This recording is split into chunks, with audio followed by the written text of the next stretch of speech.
Radnici autoprevoza Gradiška stupili su u generalni štrajk. Od rukovodstva traže isplatu 3 plate i uplatu doprinosa koji nisu uplaćeni od oktobra prošle godine. Iako je sa autobuske stanice otkazan 91 polazak, autobuski saobraćaj nije potpuno obustavljen.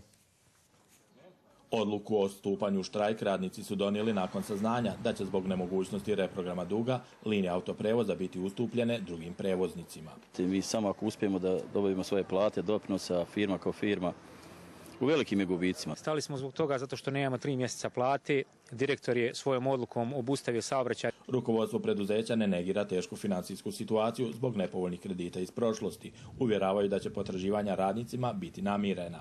Stojim iza isplate zaostalih ličnih dohodaka, 2 lična dohotka, 3. još nije obračunat jer nije istekao mjesec. Doprinosi za platu će biti plaćeni onog momenta kad nam Ministarstvo prosvjete i kulture plati za prijevoz đaka osnovne škole, duguju nam preko 70.000 maraka.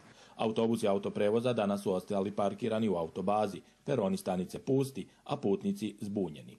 Znao sam uvijek hoće kad imam iz Pogradaca za Gradiško, kad imam iz Gradiške, sad ne znam ništa. A što nas neće niko da vozi, eto, šta, neće da rade, eto šta rade.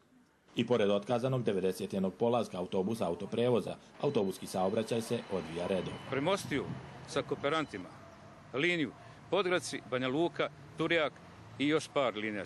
Znači mi možemo da radimo i sa kooperantima. Dok su nezadovoljni vozači i pomoćno osoblje štrajkovali, normalno su radili autobuska stanica, otpravnici, biletarnica i stanični restoran.